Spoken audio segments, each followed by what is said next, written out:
Okay, y'all, let's start right here. Y'all know we've been snowed in and all that good stuff. And so, couldn't get no packages. When the rest of the world started getting their packages, I still wasn't getting my packages.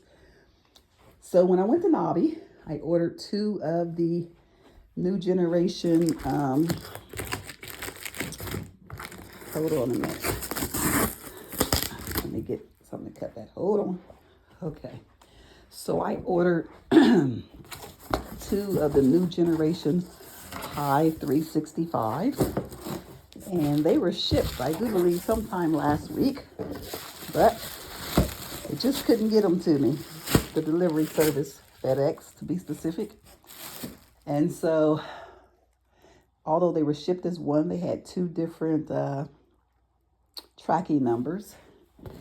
And this one came today. One is kind of stuck somewhere. I don't know. It said it was out for delivery since the 7th with no changes or updates to it. And apparently it's not out for delivery. And so I thought maybe it would come with this one that's been out for delivery for 3 days and then back to the nearest FedEx facility. And then again, it showed today that was out for delivery. So they finally delivered it, but the other one wasn't with it. So I had to call Hilco, and they are working on trying to figure out where the other one is at. But this is the 2nd generation Hive365. Hold on, I gotta have both hands to take it out, so I'm gonna pause this for a minute. Okay, so this is the 2nd generation Hive365. Let me turn this light on.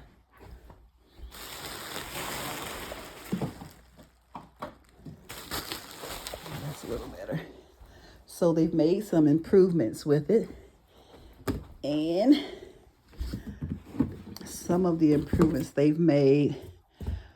And one thing I love about Hilco, let me say this first, is when they did the other Hive365, they emailed people who had purchased them and they asked them, what do you like about it? What do you not like about it? And they actually listened. People had complained about there is a pollen trap here on the original Hive365. They did not put one on this one. That was one of the things people complained about.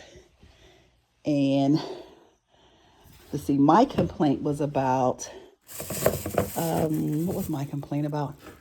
Oh, the pollen trap door, which I never knew which direction it went in for the bees to go in for pollen or not. And so the bees were constantly dropping pollen into the pollen trap, whether I had it open for them or not. So I had a lot of pollen that went bad because I wasn't checking it, because I wasn't supposed to be getting any.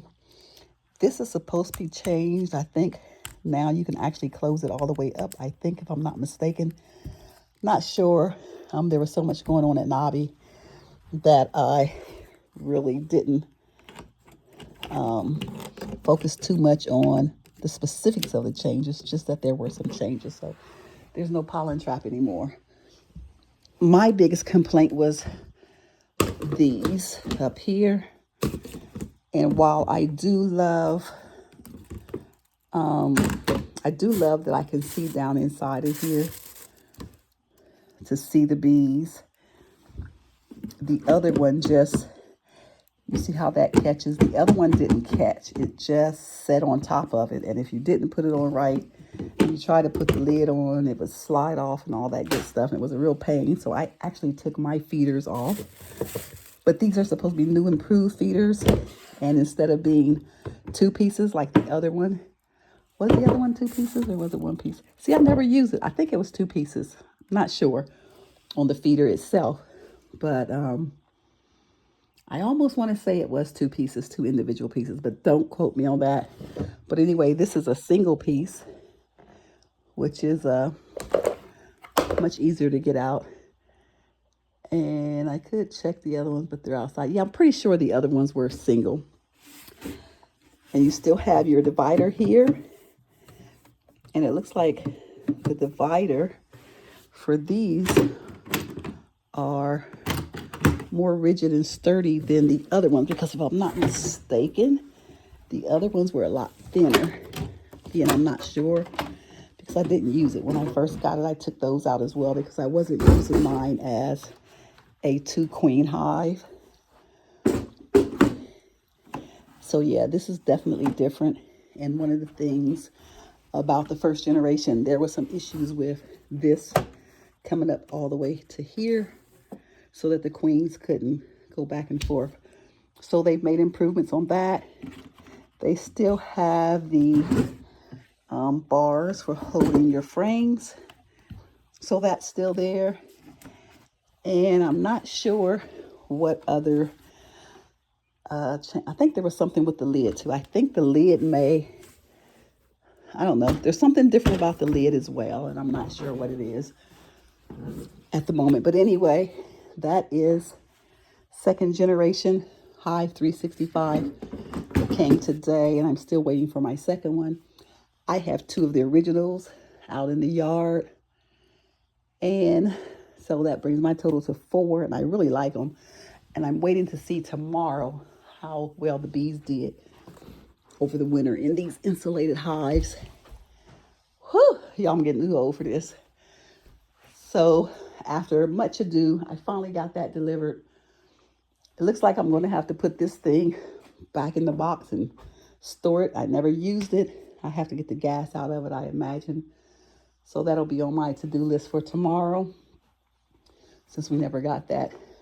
Well, we got the storm, but I didn't lose my electricity. Let me tell y'all.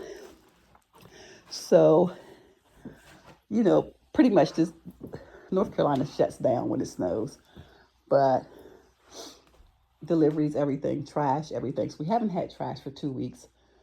The road has been cleared for at least 3 days now. Granted, it's a dirt road, but it's still, there's no snow on it. There's snow to the side. So today, as I'm leaving, I see the trash man. There's only 3 houses on this street. Let me say that. I see the trash man down at the very first house coming this way. Well, he wasn't coming this way. He was going back out, but he had just left that neighbor's house, going back out to the main road. The second trash truck, which was the recyclables, he was waiting for him to come out so he can get down because it's a very small road. So ultimately, he had to wait for that truck and myself to pull off the road. So y'all, we got snow maybe a month ago, flurries, nothing major. And so my trash wasn't picked up, and I called to find out why. And this was about 2 or 3 days after the snow event. And the lady told me it was at his discretion whether he picked up or not. So after a few choice words about that word discretion, because I don't have the discretion to pay you or not, but he has a discretion. And she even pulled it up on satellite and saw that there was no snow or anything. But then the only thing she can come up with after that was, it's at his discretion. Okay, it's at his discretion. So today when I saw that, and I came back home, and my neighbors across the street, again, there's only 3 of us on the street. My neighbors across the street, there's a big family, and they have 2 trash cans, and both of them are running over with trash and have been for the past 2 weeks. So I'm thinking, wonder why he didn't pick up their trash. Never dawned on me because my trash is not running over. My lid is closed, so I can't tell that he hasn't picked up my trash yet. I get out of the car, go check my trash can. Actually, I didn't get out the car. That's a lie. Let me back up. I pulled through the trash can and had my granddaughter open the lid up, and my trash is still in the trash can. So I guess once again today, he used his discretion to not come down here and pick up my trash. So I just called them, and I called them at 4:57, and they close. Apparently their hours are 7:30 a.m. to 4:50.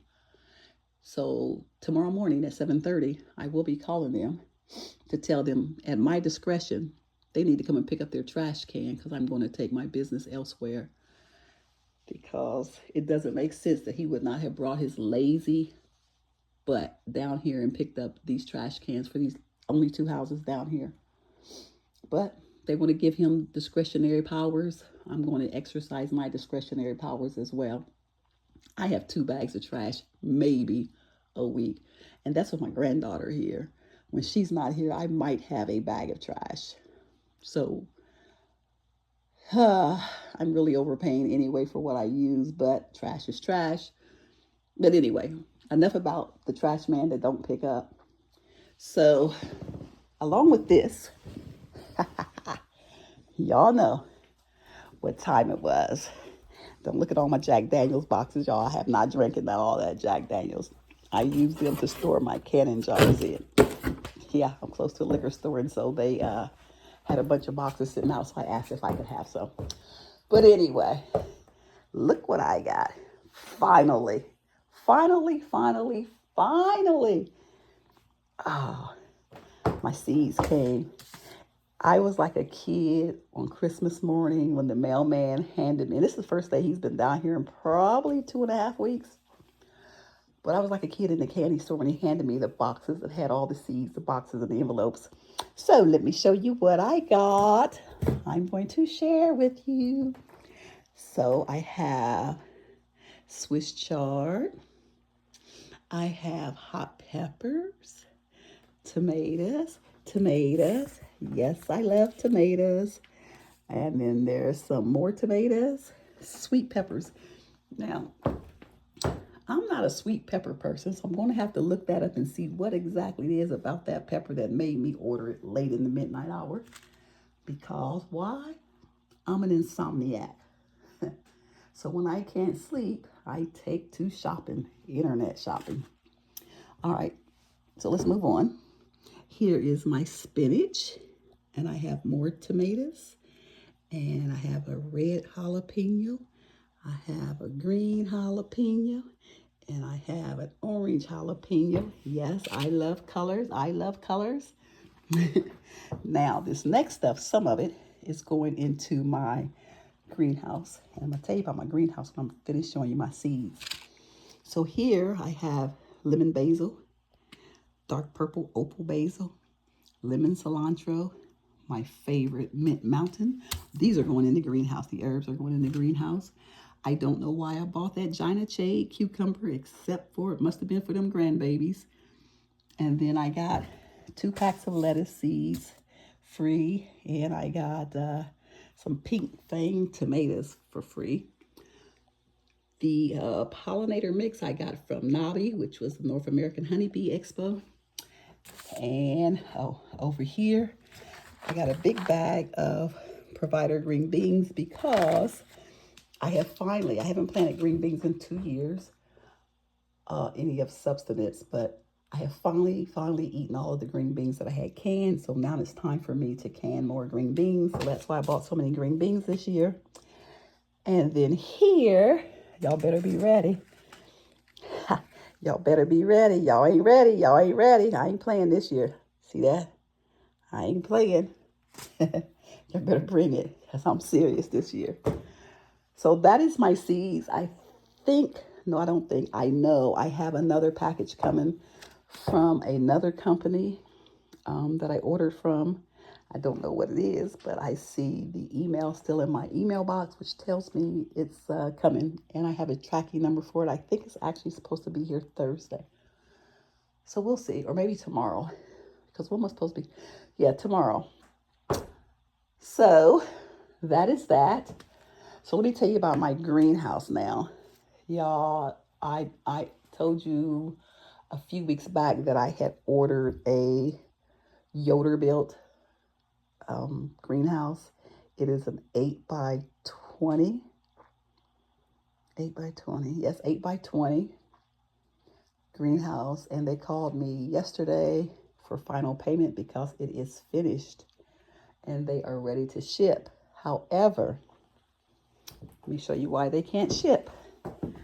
And y'all tripping because I'm not in pajamas today? They can't ship because of this freaking snow. Because I still need to get the pad down. I haven't gotten the pad down. But let me show y'all something. When I was looking out here earlier today, I noticed in all of this snow, the area where I'm putting my greenhouse, totally, totally green. No snow. Tell me that ain't God. He working with me. But I got to work with, I had to get, because the greenhouse was over 12 feet on any side, I had to get not only a building permit, but I also had to get a zoning permit. And so I've been dealing with that. The lady will email me that they need more information. She tells me to get with the inspector, gives me his phone number. I call the inspector. He doesn't return my phone call, so I reach out to her again, and she tells me there's no new notes in the file, and she doesn't know what it is that he needed. So me being me, fed up, I tried to reach out to her today. She didn't answer, so I called him directly, and fortunately he did answer. And he wanted to know, now I sent him all the building, everything that the guy who manufactures these greenhouses sent me in regards to the design, what they use, what sizes they are, all of that. That wasn't enough. He wanted to know if there was any metal, structurally engineered metal being used on the greenhouse. So then I had to call Yoderbuilt again, and their customer service, let me tell y'all, is outstanding. I wasn't on hold. I didn't get the runaround. I asked for the guy that I was dealing with. His name was Hayden. He immediately came to the phone and he told me, no, there's no structural metal on that greenhouse whatsoever. But so I called the building inspector back, and so now it's a go. He couldn't tell me what it was going to cost me because he has to put it in his computer and all that good stuff. And you know what they're going to do. I already know. I'm going to bend over and just have to take it. But anyway, he said he should have an answer tomorrow for me as to how much this building and zoning permit's going to cost me. Okay, so that's it on the greenhouse. And I'm super, super excited about the greenhouse. And, so I go to this country store. And I found this. I love gadgets, and this country store always has gadgets. So I got this little fly swatter. It's a retractable fly swatter. Look at that. I just love that. How cute is that? That's for my greenhouse. That's one of the first things I bought for my greenhouse. And this. And I only bought this because it reminded me of my grandmother's house. I remember my grandmother having one of these baskets hanging, and she had vegetables in it all the time. And I swear the vegetables taste better just because they was in that basket. Probably, but look how much this thing costs. Y'all know these things shouldn't cost that much money. But anyway, I got that. Remember the last cut of the year, I jacked up my water hose yet again. The one that I had just purchased wasn't even 6 months old. I ran over top of it with the water, I ran over top of it with the lawnmower. So I promise y'all, this is the last water hose I'm going to buy. I promise. If something happens to this one, I am done. But let's go over here and I'm going to show you what else is going in my greenhouse. Look at that. Let's see what this one is. I think this is my Ponderosa lemon. Yeah, this is my Ponderosa lemon going in the greenhouse. Let me turn some lights on so you can really see. Hold on. Let me turn on my grow lights.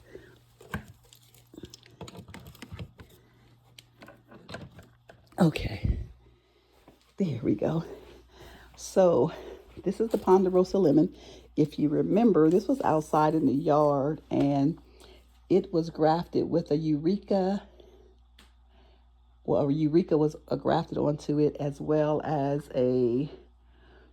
what was the other one? Oh, shoot, let me see if it's still on this label. And if I can see it. It was a 3-way lemon, Ponderosa. What does that say? Y'all, I love these things because they don't fade or peel or anything, but they're hard to read. Oh, a Lisbon. So the second one was a Lisbon. And I believe all of that has died back, so I'm now down to just the Ponderosa. I'm hoping that's rootstock. I think when I checked it, it was definitely, not the rootstock, it was actual Ponderosa Scion. And this, Oh Lord, how long has this been laying down? I sure didn't notice that. This is one of my newest citrus trees that I got when I went to the Madison Citrus Nursery back in November. That's the Kishu Mandarin. That's going to be out in the greenhouse.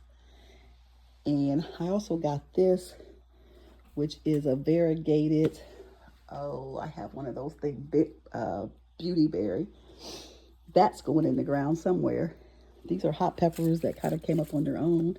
Both of these, one was underneath of the, coming up underneath a brick on my fireplace. So I had to save that one. This is another citrus that will be going in the greenhouse. I think this might be another Kishu. Yep, that's another Kishu that I also got from the Madison Southeastern Citrus Expo.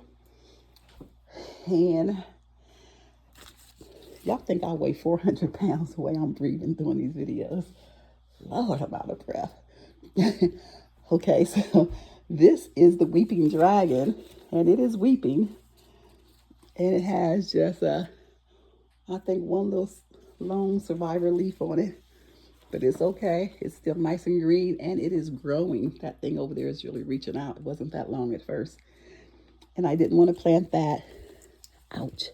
I didn't want to plant that out until after the winter. But that's my Weeping Dragon. And I also got that from Madison, from the Southeast Citrus Expo. This, I do believe I got from Madison as well at the same time. And this is my variegated pink lemon. Nope, I didn't get it from, did I? I can't remember if I ordered this, but it came from Madison. It is the dwarf variegated pink lemon. And I actually think I ordered this one. I think. I could be wrong. But I've not really done a lot with these citrus since they've been in the house. You can see the leaves are dropping. But I probably water them maybe twice a month maybe. And they seem to do better if I just leave them alone. This is one that I've had. Let's see. And I know I've had it because the label is on it. This is the Omoa 8 Tanger Mandarin. And I got that April 25th, 25. So all of these are going to be potted with the exception of the Weeping Dragon and the variegated beauty berry. All of these will go in a pot. I have to find some really pretty pots. They're going to go in pots in the greenhouse.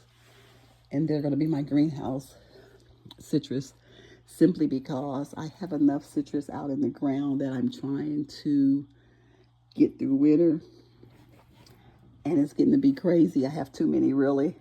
And so with these colds that we just experienced, my electric bill usually runs, my house is all electric, it usually runs roughly $56 a month.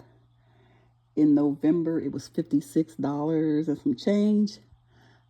The bill that I just got yesterday is $301. And I know why, because we dropped below freezing for so long, it just did not make sense for me to keep unplugging the lights when we got up to about 28, 29, then plugging them back up when it dropped back down to 24, 20. So I just left the lights plugged up. And there were times I left them plugged up for days unless the temperatures got back over 31. And there were some days it didn't for 3 or 4 days. So I'm sure that played the role in my electric bill being $301.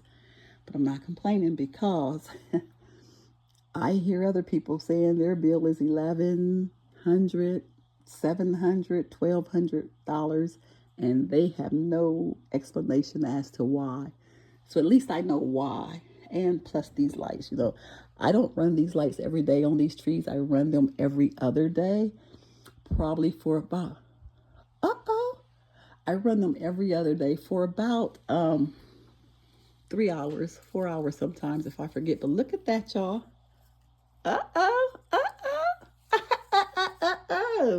I just saw that. I guess it pays to sit down and make a video sometimes. That's my pink variegated lemon trying to flower in my house that I keep it about 65 degrees at all times. I thought for sure this one would flower first because I see little buds on this one. But I guess the pink variegated lemon wants to show out first. So that's all I have for my citrus inside the house. It'll be going out into the greenhouse once it comes. And like I said, I'm so super excited about getting the greenhouse, just to have a place to go hang out and just chill, really. And I'm super excited about decorating and all that good stuff. But I think, oh y'all, I got some new merch. Let me tell you. So my son, that box right there just reminded me to tell you about the merch. So my son is starting his business. He loves to cook meats, and he loves to feed people. And he has very expensive taste in food, particularly meats. I'm not gonna say food, meats. So I get meats here a lot cheaper than what he can get there. So he called me one day and he has seen some meat on this page that I follow, grocery store page, actually a meat market. And he asked me if I would go get him 3 of these things. And I can't remember if it was a butt or a belly, whatever you make bacon with. I think it was a belly, belly. I don't know. I honestly don't know because I don't eat meat like that. So I get to the store and these things were over $100 a piece. So I call him. I said, hey, you know this meat's $100. I said, I'll see. Look, the one is $124. You know this? He said, yes, ma'am. Can you get me 3 of them? I thought I had a heart. Who pays that kind of money for meat? I mean, you have to really be a connoisseur of that and love to cook. And really, he doesn't eat a lot. He makes bacon. He makes different stuff for the kids, sausages and stuff like that. So I guess it's smart because he has a pretty nice sized family. But man, there's no way I would ever pay that kind of money for meat. But anyway, so he started his business, and my husband told him to go ahead and order his merch and he would cover it. He told him that about 6 months ago. So my son just called me and said, Mom, I'm ready. So he had shirts, t-shirts, long sleeve t-shirts and short sleeve t-shirts and one hat because they wanted $35 for a hat. One hat. So I had that done. And when I went to pay the lady, she's like $575. And it was 42 shirts total, y'all. So really it's not that bad. But I'm thinking, damn, what I could do with $574. We always say $575. So you know me, every inquisitive. So I started looking around and I found this wonderful company, and I ordered some, I want to say DVT because that's what heart thing I got is DVT. So it's probably, I think it is DVT, direct vinyl transfers. Yeah. So anyway, I ordered some of my logo to try out. I ordered like 3 of each logo and I put them on my t-shirts. Let me tell you, my logo that I got from those people goes onto my t-shirts that I also got from this company flawlessly. You don't feel no ends, and it feels like it was actually made into the fabric. I cannot believe how perfect those logos go on that fabric. Every shirt that I've ever had anyone do for me, the logos feel raised. In fact, I have some in there from my Honey Girls when I first started, like 2019. They are looking pretty bad, which is why I was doing some new logos. They've raised up. They're peeling and all that good stuff. And I saw a video of a young lady who has been using these transfers for 2 years. And I saw her put this transfer on to this shirt, which is the very first video that I had watched regarding this company. And then subsequently she did another video and she said people have been asking her how they hold up. So 2 years later, she showed this shirt again. And I'm believing it's the same shirt. It looks like the same shirt. It looks just as good as it did 2 years before. And so I just ordered some glitter letterings on my logos, and it's not quite as heavy as a glitter as I like. So I'm going to play around with the website some more and see if there's another option for a different variety, because I don't know anything about no direct transfers and all that crap, but this company is so easy.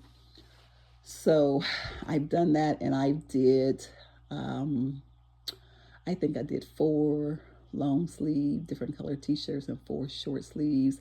I also put logos on some hats, which was a pain because I didn't really have the support to keep the hat firm.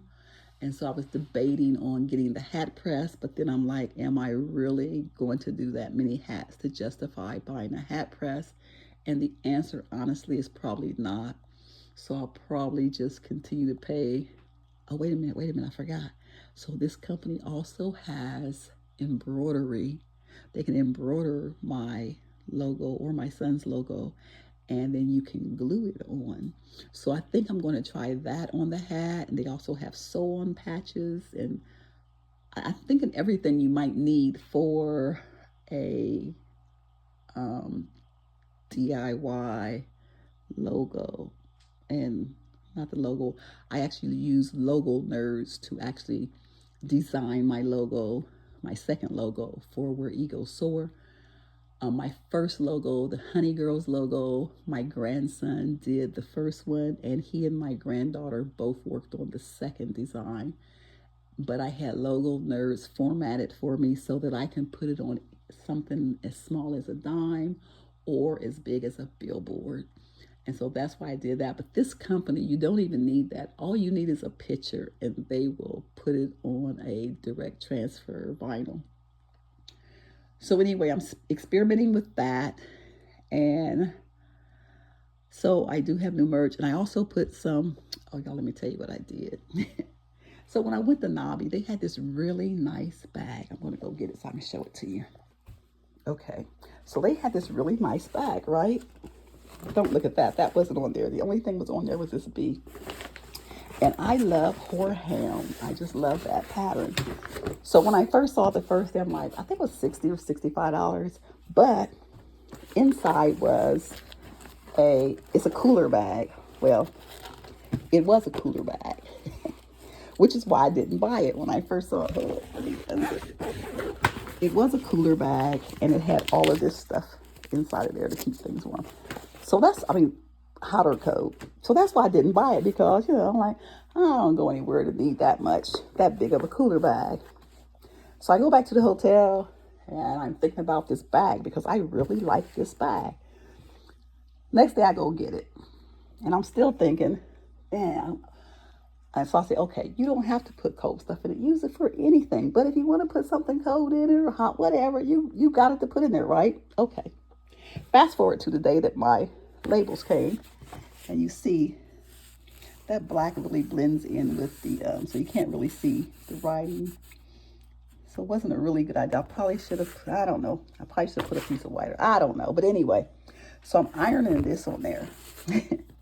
I ain't thinking nothing about it, but I did test this fabric to make sure this fabric would not melt.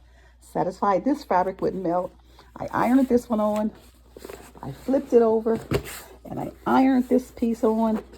And just for good measure, I took and ironed all this nice and flat and pretty, right? So I go to open it up. Y'all, all of this that was down in here, all this was down here. Hopefully melted together, and I couldn't get in my bag. So, me being, it was 1 o'clock in the morning, let me say that. I should have been in bed. But me being me, I'm sitting here thinking, how am I going to fix that? So I had to take a razor blade and cut all of that stuff out. And so I was so tired, I didn't bother to change the thread. I could have did that black, but I was tired. I got a t-shirt, and I cut it. And so now I have a fabric lining. Anyway, that's my story. I do stupid stuff when I'm tired, y'all. Just stupid stuff. So now I have a bag, and I was going to put the Honey Girls over here. And I just haven't gotten to it yet. But I think the black, see, this is the Honey Girls, and I think the black that says Honey Girls, I think it's not going to show on there, so I didn't do it. I'm just going to leave it like this, or Eagle Soar. And by the way, that's one of the logos I got from. Actually, let me show y'all. So man, this video was supposed to be about my seeds, y'all. But anyway, so this shirt is one of the ones I did, and their t-shirts was like, I think $2.75 a piece, something crazy like that.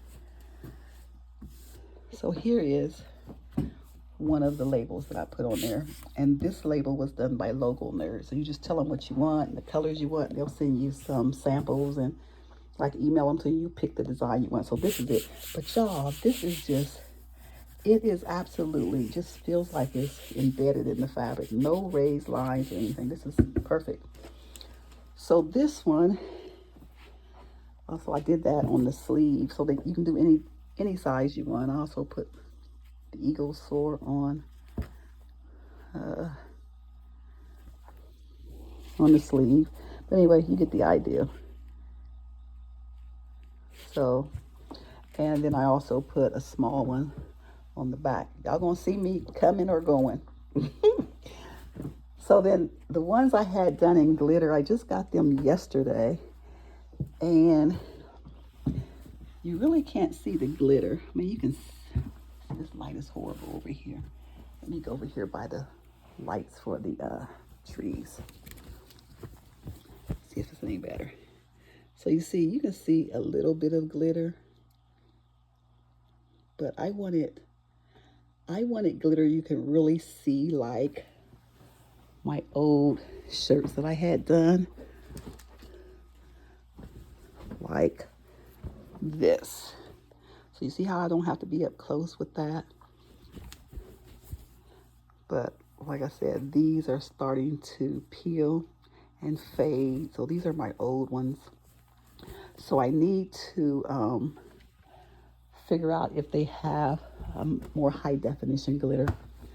Okay, so this is what the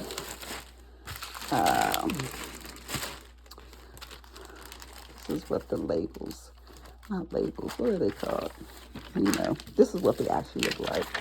So this is a glitter one. It just says Eagle Soar. And really, it was really easy to press on. And you can design any size you want. I mean, if I can do it, trust me, anybody can do it. And this is another one of the bigger ones. But the color, y'all, let me go here to the light. The color and the detail in these things are outstanding. Look at that. Very vibrant color. Very, very vibrant color. Very nice. And then let me show you one of the glitter ones. Oh, I did show you one of the glitter. So this Eagle one is glitter. Let's see where it says Eagle Soar. See, that's glitter. So you just iron it on and then peel it off. Basic iron on stuff. But all right, y'all, I have rambled enough. I have talked enough about, supposed to be about seeds. Of course, it rambled on to something more. But as always, y'all, I am done. I think I've covered everything that I wanted to cover and then some. So let me look around and make sure I'm not missing telling y'all something. I'm kidding. As always, thanks for watching.